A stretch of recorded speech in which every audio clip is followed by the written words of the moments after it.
Welcome, everybody, and we're very happy to have Judith Revel with us today for a conversation. Judith Revel is professor of philosophy at the University of Paris-Nanterre, and she works in contemporary French philosophy, political philosophy. She has written extensively on biopolitics, and that's one of the main reasons why we asked her to join us today. This conversation will be recorded in Italian, but we will provide a text, a translation in English as well. Quindi Judith, benvenuta, grazie di essere qui. La prima domanda che ti volevamo fare per cominciare questa conversazione ha a che fare con la politicizzazione della natura e della vita. Il concetto di biopolitica si basa sull'idea di elementi, aspetti della natura e della vita che diventano politici o che entrano in un qualche modo nel campo della politica. Ti sembra che questa pandemia abbia mostrato qualcosa di nuovo rispetto a questo processo di politicizzazione della natura e della vita, e pensi che i lavori di Foucault siano ancora interessanti per noi rispetto a questi temi, o che abbiano dei limiti per capire quello che sta accadendo? Intanto grazie per l'invito. La domanda che fai è importante perché il concetto di biopolitica è stato, scomodato tante volte in questi ultimi mesi nel contesto della pandemia, e a volte riferito direttamente a Foucault, a volte no. Io penso che Foucault avrebbe gradito, il fatto che ci si ricordasse che le sue analisi non sono mai slegate da un periodo preciso e che il concetto di biopolitica, così come lo costruisce e lo propone, è solidale di un periodo determinato, e questo periodo determinato lo si può, individuare in vari modi. Si può fare riferimento al corso del 78-79 al Collège de France e legarlo alla nascita del liberalismo, ma più generalmente si può comunque legare in un contesto che è un contesto ottocentesco, almeno l'emergere di quel contesto. Ora, senza farla lunga, pensando a questa domanda mi vengono 3 cose. La prima è, il fatto che comunque quello che Foucault inizialmente chiama i biopoteri, e la difficoltà a sovrapporre biopoteri e biopolitica è una, questione complessa che lascio da parte. Biopoteri o biopolitica poco importa, assumiamo il fatto che sono sinonimi, anche se non è esattamente il caso. Questi termini sono per Foucault un modo di raddoppiare una descrizione che aveva fatto prima del corso del 78-79 e che aveva fatto, secondo me, essenzialmente in Sorvegliare e punire, in cui identificava dei dispositivi di governo, delle pratiche di governo, dei modi di azione sull'azione degli individui che in realtà, erano prettamente individuali. Ho detto individui, erano prettamente individuali e si esercitavano all'interno di una nuova configurazione che vedeva la necessità di, l'espressione di Foucault è bellissima, accrocher les corps au travail, letteralmente agganciare i corpi al lavoro, perché siamo all'inizio di un modo di produzione nuovo, che è quello industriale, e c'è questa necessità di garantire il fatto che ogni corpo, come atomo di forza lavoro, produca e produca sempre di più. E quindi questi dispositivi che Foucault chiama disciplinari, e che lui analizza con grande precisione, sono fatti appositamente. Però non basta. E c'è un secondo livello, e questo secondo livello è quello che lui chiamerà biopolitica, cioè un modo di governare non più gli individui agganciati al lavoro, ma di governare quello che lui chiamerà popolazioni. E popolazioni sono degli insiemi di individui raggruppati e presentati come omogenei a partire da uno o più tratti presentati come naturali. E quindi la prima cosa che vorrei dire è che, la biopolitica o il livello massificato delle popolazioni comunque corrisponde a una volontà di governo, non si sostituisce rispetto al governo attraverso quello che Foucault chiama l'individualizzazione, ma si sovrappone, ecco. Allora tutto sta nel, governare queste popolazioni a partire da uno o più tratti presentati come naturali. Io penso che bisogna ricordare che, questo riferimento alla natura è per Foucault, in realtà parte elemento di una strategia di governo, che naturale non è, ma che si appoggia al riferimento al naturale e ne fa un elemento, per agire sull'azione degli uomini, cioè per governarli. Quindi il riferimento alla natura non è in sé naturale. Questo non significa che non ci sia natura o naturalità. Gli elementi che Foucault individua sono per esempio, che ne so io, la sessualità, l'alimentazione, la questione demografica, ehm, e tutti questi elementi, e sono ben altri ancora, fanno riferimento a qualcosa che ha a che fare con la vita intesa come, biologica. E in questo senso c'è una naturalità del campo di intervento dei rapporti di potere. Ora, 2 notazioni, non voglio fare troppo lunga, poi dico perché mi sembra che oggi sia abbastanza diverso. Intanto l'orizzonte iniziale, cioè quello la necessità di governare la forza lavoro, non viene mai perso nella descrizione biopolitica di Foucault. Quindi l'orizzonte di riferimento è comunque di governare la forza lavoro, il lavoro vivo direbbe Marx, cioè quella parte di capitale che insieme alle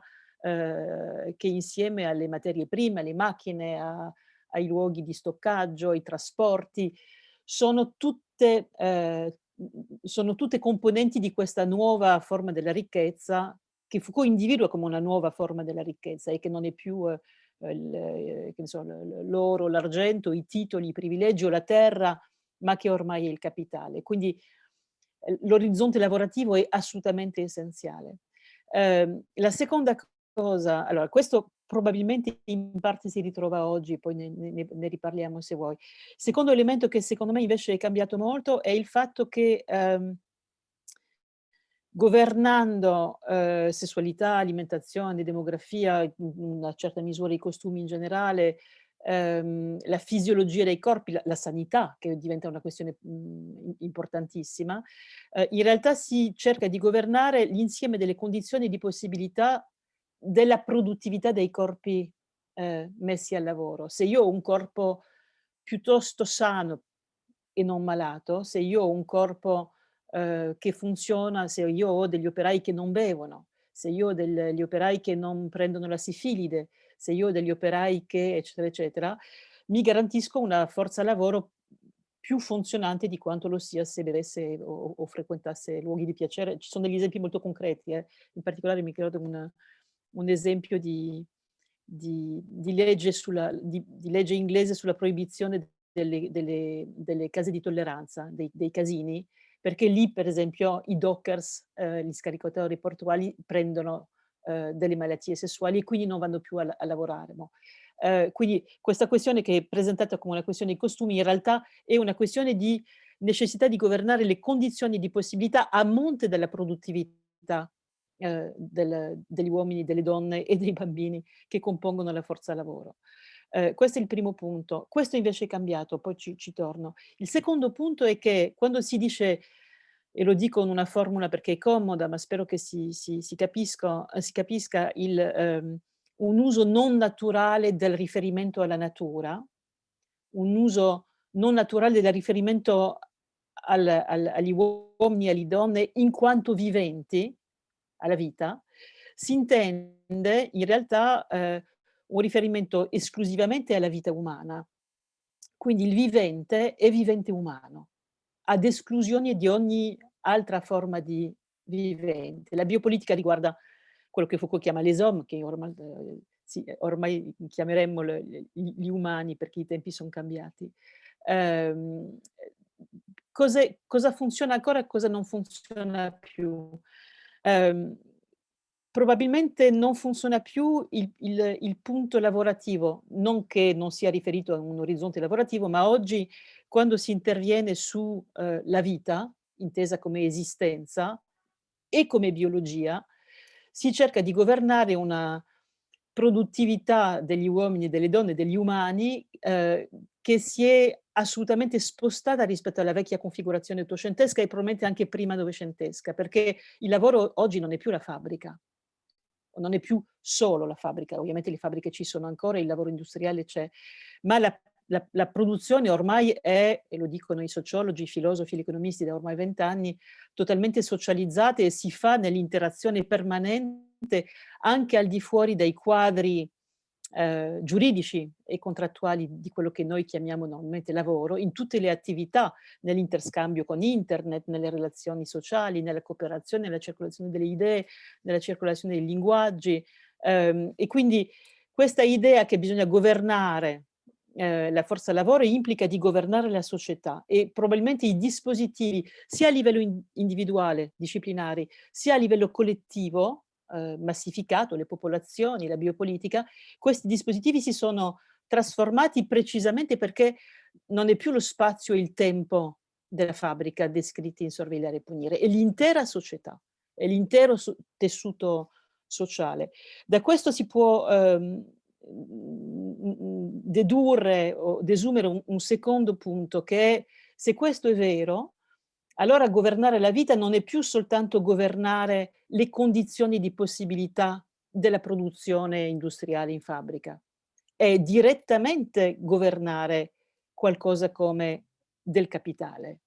E quello è una cosa che Foucault aveva visto nella seconda parte del corso del 79, quando si era interessato per esempio alle teorie del capitale umano, che però erano dei testi quasi contemporanei per lui, non so, i testi che cita di Gary Becker o di Schultz, sono dei testi degli anni 50 e 60 e 70, quindi però per noi sono dei testi di 50 anni fa e oltre alle teorie del capitale umano, oggi c'è una sorta di svolta che viene di solito descritta come un passaggio a una forma di capitalismo estrattivo, di capitalismo cognitivo, di capitalismo socializzato e che va molto al di là di questo. E poi c'è un ultimo punto, e lì mi riferisco alla pandemia, ed è il fatto che forse la pandemia ci ha fatto più di ogni altro fenomeno, e ce ne sono stati tanti in realtà negli ultimi anni, penso in particolare a tutto quello che si è annodato attorno alla crisi ecologica e alla crisi climatica, ci ha fatto ricordare che quando si parla di vita e di natura, e al di là delle opposizioni forzate, non si tratta di dire da una parte c'è la cultura, dall'altra c'è la natura, sappiamo che questo non funziona più, ehm, e da tempo, e l'abbiamo imparato in particolare dagli antropologi, ma quando comunque ci riferiamo alla natura, anche con un uso non naturale del riferimento alla natura, ehm, non possiamo più pensare soltanto che si tratti di un problema di vita umana. Il virus, per dirlo, il virus è una forma vivente e quindi non si tratta di dire che è una forma vivente equivalente a quella umana, non si tratta di fare delle gerarchie di importanza o di merito, ehm, però quella parola intraducibile di cui parlavamo appena prima che iniziasse questa discussione, milieu, che è una parola che usa Georges Canguilhem, che fu uno dei maestri di Foucault, ehm, ambiente, ma la traduzione è povera. Il milieu è ciò che circonda e allo stesso tempo ciò in cui è la forma vivente e, rispetto a cui la forma vivente, qualunque forma vivente, ehm, interagisce. Per cui il milieu determina la forma vivente determina il milieu, quindi non è una staticità o un vis-à-vis. E bisogna pensare che questo caratterizza l'uomo, ma caratterizza tutte le forme viventi, con dei fenomeni che sono dei fenomeni di concorrenza tra queste forme, viventi. Allora, la cosa interessante della pandemia, mi son detto per esempio, sono andata a rileggermi perché è mancato qualche giorno fa ed è una grande tristezza, alcuni testi di Paul Rabinow, per esempio, già degli anni '90 sulle quello che lui chiama la biosocialità. Ehm, sono andata a rileggermi alcune testi cose più recenti, di Frédéric Keck, che peraltro è uno degli introduttori dei lavori di Rabinow in Francia, ne ha tradotto molto. Mi son detto quando si pensa alla pandemia oggi, una delle ipotesi molto accreditate è il fatto che, al di là di sapere qual è il funzionamento di diffusione del virus e qual è il tramite per il quale un virus arriva agli uomini, una delle spiegazioni è il fatto che l'espansione delle città cinesi, il boom demografico e l'espansione delle città cinesi e la modernizzazione della Cina hanno fatto sì che crescendo le città siano state direttamente messe in contatto con delle zone che erano zone non urbanizzate, pochissimo popolate e piene di animali selvatici. E che questo nuovo contatto legato all'espandersi delle forme di urbanizzazione, il respingimento in realtà di una natura, stavo per dire non toccata, non esiste una natura non toccata dall'uomo, ma una natura non ancora totalmente colonizzata da forme di habitat urbano, ecco. Che questa espansione abbia in realtà provocato in qualche modo questo sorgere delle pandemie. La frequenza, la ricorrenza è sempre più stretta, questo accumulo di pandemie negli ultimi 20 anni grosso modo, fine anni '90, dicono il fatto che spesso sorgono in Cina, non è il fatto delle abitudini alimentari dei cinesi o quei pseudo discorsi razzisti che si possono sentire ogni tanto, è veramente legato a un cambiamento antropologico di modo di vita. Quindi vuol dire che il cambiamento del modo di vita, e qua siamo nel culturale assoluto, provoca un effetto che è un effetto di emergenza naturale, il virus, che a sua volta fa ritorno in una dimensione sociale, culturale e politica che è la nostra vita, visto che è totalmente stravolta da un anno. Ultimo punto, poi l'ho fatta un po' lunga, ma quel tipo di andirivieni tra naturalità e politicità o socialità della vita ehm, si verifica anche per esempio al di fuori dalla storia della pandemia sul clima. Ehm, I cambiamenti climatici sono in parte legati all'attività umana, quindi e lo sappiamo. Ma a loro volta i cambiamenti climatici che hanno un impatto fortissimo sulla natura, cioè sull'innalzamento delle acque, sul sul sulla le temperature, eccetera, eccetera. Questi cambiamenti climatici ehm, provocano anche a loro volta, dicono, negli prossimi 20 anni provocheranno lo fanno già, delle ondate massicce di migrazione. E lì siamo, assolutamente dentro fenomeni che sono fenomeni sociali e politici, perché le ondate di migrazione che arriveranno per cause climatiche saranno infinitamente superiori alle ondate di migrazioni provocate dalle guerre, dai motivi economici che già sono enormi. E quindi vediamo questa articolazione così complessa, questo, costruirsi insieme di natura e cultura. Ora, c'è chi dice, e non farò nomi, che la pandemia è un formidabile strumento per assoggettare, quasi a saturazione, gli uomini, e che è prettamente uno strumento prettamente politico di non tanto di potere quanto di dominio in termini Foucaultiani, perché sono relazioni sature, non si può più fare niente. Che ci sia o che ci possa essere un uso politico della pandemia mi sembra assolutamente evidente. Che ci sia, pensiamo al Brasile, in tutti questi ultimi mesi di cui ci giungono notizie spaventosissime. Forse non bisogna neanche andare fino al Brasile, c'è molto evidentemente, molto ovviamente, un uso politico, perché bloccare le persone a casa vuol dire per esempio non averle per strada, vuol dire impedire le manifestazioni, vuol dire eccetera, eccetera. Quindi è evidente che c'è la possibilità di un uso politico e antidemocratico. Uhm, Schiacciare il fenomeno pandemico, sotto qualcosa che sarebbe esclusivamente un uso politico, chiamandolo biopolitico, mi sembra un errore nei termini, perché ancora una volta quando Foucault ricorda cos'è un rapporto di potere e dice: "Un rapporto di potere è, un'azione sull'azione libera degli uomini", Foucault vede che si tratta di incanalare, modificare, orientare, assoggettare, la libertà degli uomini, ma non di eliminarla. E quindi paradossalmente perfino gli usi politici eventuali della pandemia non potrebbero e non vorrebbero eliminare totalmente la libertà, perché ne hanno bisogno. Allora, una cosa poi magari su questo ti lascio riprendere la parola, ma, ehm,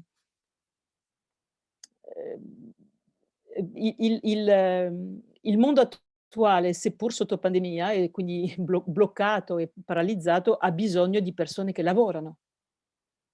Quindi ha bisogno di quel minimo di mobilità e di socialità per garantire oggi le condizioni di produzione del valore, che ovviamente non sono più quelle dell'Ottocento. Quindi quella saturazione, che alcune ipotesi, che si chiamano se stesse biopolitiche fanno, non mi sembra reggere. Un mondo senza libertà non può funzionare paradossalmente all'interno di un contesto capitalistico come lo conosciamo. Questo non rende il capitalismo più simpatico. Grazie mille. Io vorrei tornare su un aspetto della sua risposta a questa prima domanda, che dice più o meno, mi ha parlato di questo uso non naturale del riferimento alla natura, no? Cioè, quindi questo un po' mostra che la biopolitica non è soltanto, diciamo, non ha a che fare soltanto con la vita biologica o con questa costruzione della natura, ma anche con l'organizzazione delle forme di vita umana. E tra questa organizzazione dobbiamo per forza parlare della questione del lavoro.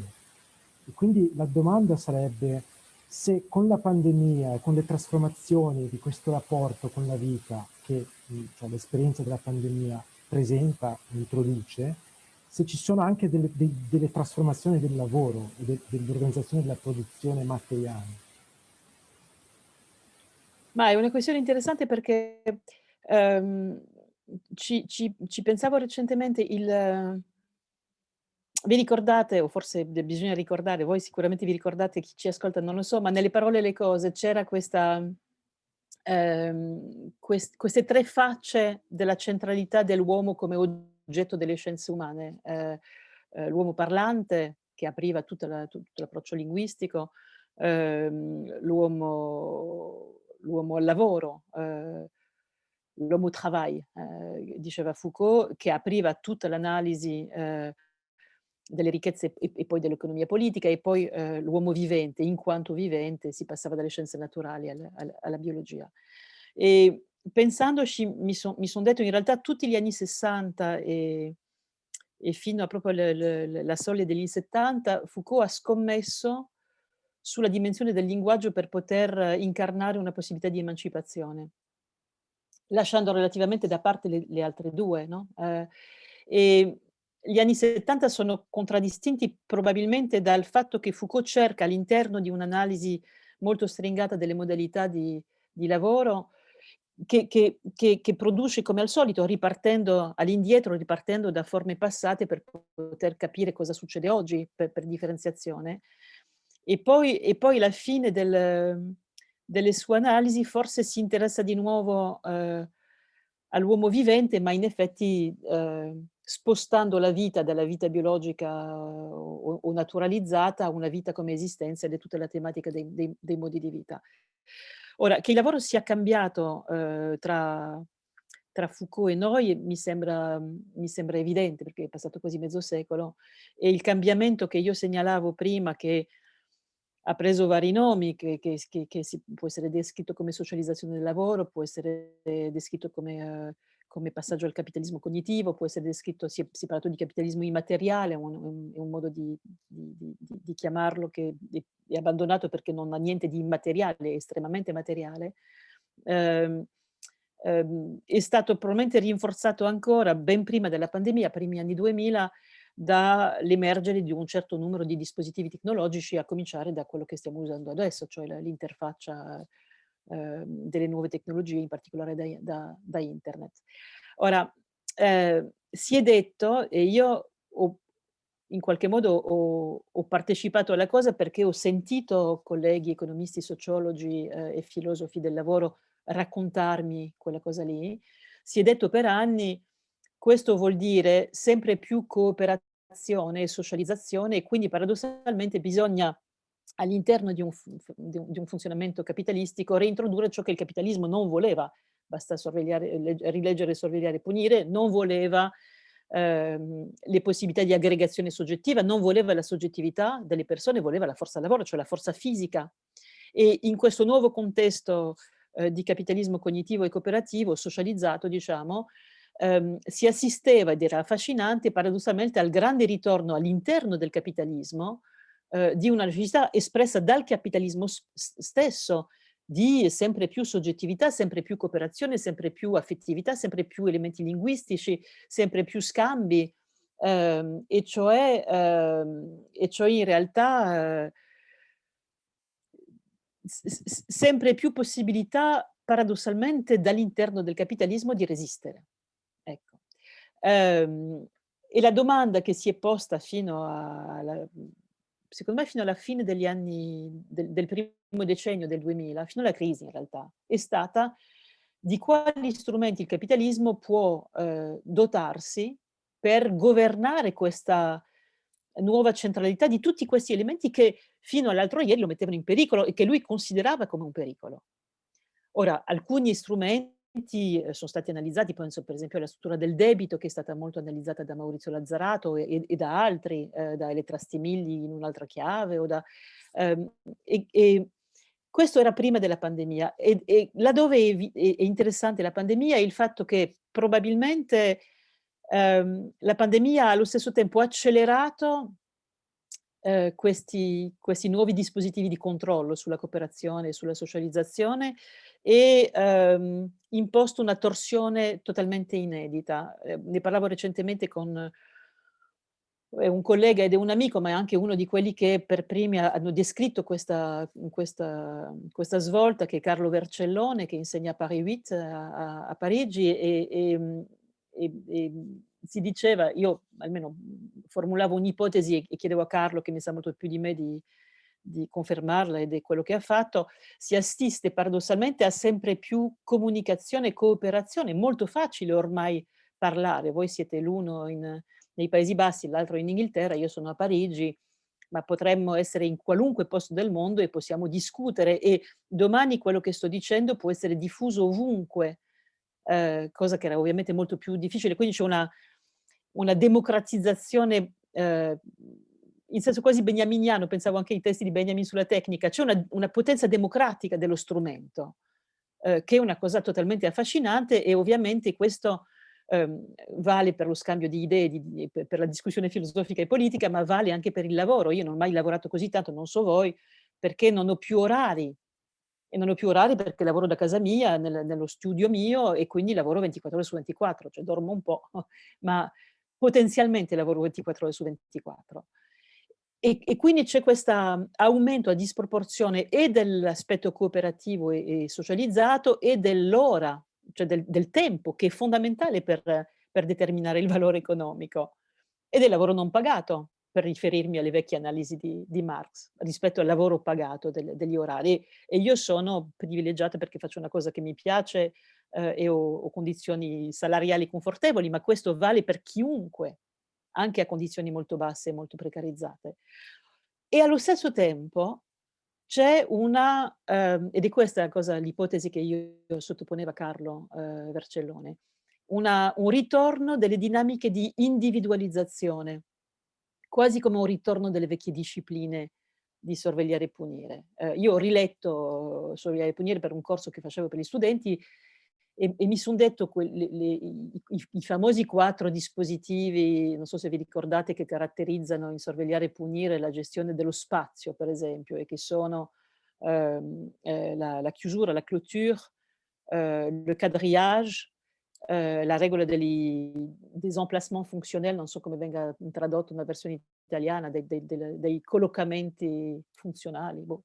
E poi il principio di permutabilità, quindi clôture, quadrillage, emplacement fonctionnel e permutabilité. Sono i 4 che descrivono in realtà il processo di segmentazione della catena di lavoro e di organizzazione del lavoro ottocentesca, industriale, e lo dicevo, desoggettivazione sistematica e impedimento, blocco sistematico di ogni possibilità di riaggregazione degli individui, che sono messi in serie, articolati, ma sono separati, e resi omogenei per permettere la permutabilità, ma a questo punto resi omogenei vuol dire desoggettivati, desingolarizzati.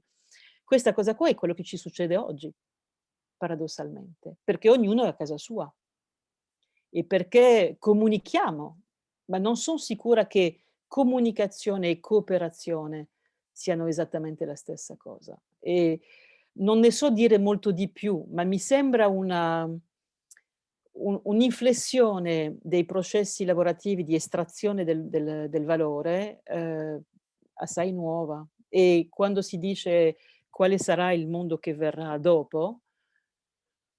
Io penso che tantissime cose ricominceremo a farle come prima, non esattamente come prima, probabilmente non viaggeremo come prima, però moltissime cose assomiglieranno al mondo di prima.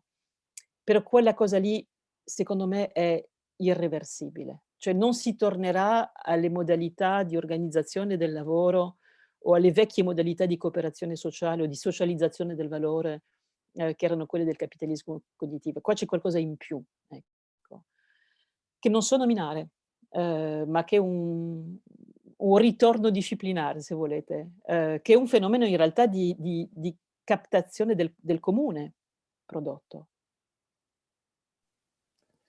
Veramente interessante, grazie per queste riflessioni. Con Martina Tazzioli, che tu conosci bene, parlavamo di questo ritorno del disciplinare anche potenzialmente in altri livelli, cioè la presa sui gesti quotidiani che viene fatta nel controllo della pandemia, il lavarsi le mani, il mettersi la mascherina e fare tutta una serie di gesti che sembrano in effetti tornare a una presa, a una sorta di presa individualizzante sul corpo e creare una forma di individuo assoggettato e soggettivato in una maniera che potrebbe ricordare le discipline, appunto, fatte salve tutte le trasformazioni che ci sono state. Forse l'ultima domanda, brevissimamente, rispetto questo progetto ha a che fare con biopolitica e democrazia e tu in quest'ultima risposta hai menzionato già alcuni temi più prettamente che hanno a che fare con possibilità future di forma di vita democratica in un qualche modo o una certa potenza, funzionalità democratica dei mezzi di comunicazione che stiamo utilizzando, ma con tutti i limiti di cui parlavi. Pensi che ci siano delle trasformazioni della nostra forma di vita democratica che ci aspettano e che cosa, secondo te, dobbiamo aspettarci o possiamo cercare di fare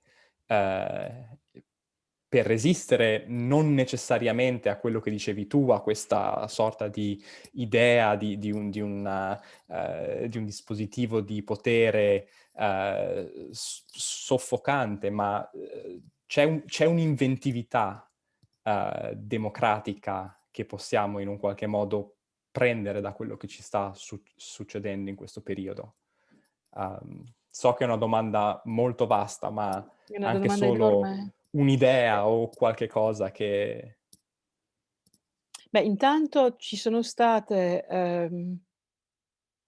almeno in principio, forse dopo era più complicato perché la gente si è stancata e poi perché subentrano delle logiche che sono spesso delle logiche, brutalmente brutalmente egoistiche. C'è una difesa delle libertà individuali che a volte è stata data come unica risposta a qualcosa che veniva in effetti percepito come una normatività nuova o un incidere sui modi di vita, anche sui comportamenti più banali, appunto la maschera, lavarsi le mani. Però di fronte a questo che in effetti pone problema e di cui bisogna discutere, quello che veniva fatto valere era semplicemente il riferimento alla propria libertà individuale o alle proprie necessità, no, e quindi paradossalmente la risposta alla pandemia diventava una risposta iperliberale, con l'idea che ognuno doveva pensare, badare a se stesso e basta. O addirittura, lo dico anche, non voglio fare troppo lunga, ma lo potevo anche dire prima, addirittura contrapponendo una popolazione in senso tecnicamente Foucaultiano a un'altra, i giovani contro i vecchi, per esempio, o i sani contro i malati. Il lockdown deve riguardare le persone anziane per poter liberare i giovani, perché se no è una generazione sacrificata. Tutto questo è biopolitica pura, cioè Costituzione, ma a tal punto interiorizzata che diventa autocostituzione di popolazioni nelle quali inserirsi, sul fondo delle quali riconoscersi. Quindi tutto questo è interessante ed è preoccupante, però accanto a questo c'è stato almeno all'inizio, almeno in Francia, ma credo che sia generalizzato, c'è stato un pullulare di forme di solidarietà assolutamente eccezionali. E lì c'era un'inventività, e c'è ancora un'inventività incredibile. Quindi è chiaro che ci sono questi segnali positivi che si tratta di cogliere. In Francia attualmente c'è un'ondata estremamente importante di occupazione di luoghi di teatro, di spettacolo, che ripongono altrimenti rispetto a 20 anni fa il problema del lavoro intermittente e del precariato, della precarizzazione del lavoro, e anche questo è una cosa che è estremamente interessante. Su democratizzazione cosa si può fare? Io penso che abbiamo, o almeno io, fatto l'errore di pensare alla democratizzazione della democrazia, secondo l'espressione di Étienne Balibar, la democratizzazione della democrazia, quasi esclusivamente negli ultimi anni, come a partire dal problema della partecipazione. Ed è ovvio che il problema della partecipazione è e rimane essenziale. Quindi quali sono le nuove forme di partecipazione per rifondare una democrazia radicale, una democrazia che non si esaurisce nelle forme rappresentative. Non si tratta di uscire dalla democrazia, si tratta di vedere se ci sono altri meccanismi. Però mi sembra che in occasione della pandemia il discorso si sia anche spostato altrove o abbia aperto altri orizzonti. Per esempio, tu dicevi la pandemia incide sui modi di vita, lavarsi le mani, eccetera, eccetera. L'igienismo è un vecchio tema biopolitico che risale all'Ottocento, che viene riattualizzato e io sono una fissata per motivi miei, quindi sono ricoperta letteralmente di gel idroalcolico, ne bevo, ne mangio, ne ho sempre in tasca e sono una iperobbediente e lo faccio ben volentieri perché ho paura di prendermi la malattia o di darla a chi amo. Però mi sembra che non sia questo il punto. Il punto per esempio è ora è prettamente francese, ma interessante. In Francia è forse l'unico paese, la Francia, in cui le scuole non sono quasi mai state chiuse. Hanno riaperto a maggio e da allora, adesso in questo momento, ma siamo in vacanza, quindi c'è stata una settimana di chiusura. Perché? E in particolare le scuole dell'infanzia, delle elementari e le medie, i licei è già è indifferente, le università è un argomento totalmente indifferente, noi non esistiamo. Perché? Beh, perché se i bambini non vanno a scuola devono rimanere a casa. E se i bambini rimangono a casa, almeno uno dei 2 genitori, di solito la madre purtroppo, deve rimanere per tenerli. E quello è molto interessante perché qua si torna direttamente al lavoro. Cioè il motivo per il quale, bisogna dirlo, il motivo per il quale le scuole sono rimaste aperte non è il fatto che non ci siano contagi nelle scuole dell'infanzia o che i bambini non possano prendere o trasmettere la malattia, perché questo non è vero e lo dicono gli articoli cioè non sto raccontando, non sto partecipando al complottismo generalizzato, ci sono delle relazioni, in particolare con gli ultimi varianti. Però chiudere le scuole vuol dire dimezzare la produzione economica. Ora, è interessante perché forse quello che è emerso in questi ultimi mesi è, lo dico in modo un po' con una formula, è il fatto che la riproduzione sociale cioè l'insieme delle condizioni di possibilità sociali per la produzione economica, che in effetti, quindi non la riproduzione biologica, la riproduzione sociale in senso proprio marxiano, che in effetti era di solito affidata alle donne quando erano a casa e considerato non lavoro,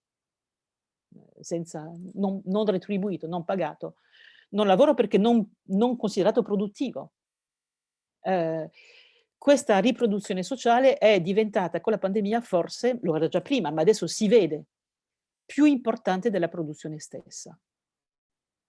E la riproduzione sociale è ciò che noi tutti produciamo in permanenza, noi tutti e tutte, in permanenza, non solo a casa, ma nelle interazioni sociali, e guardate a caso, questo costituisce comune.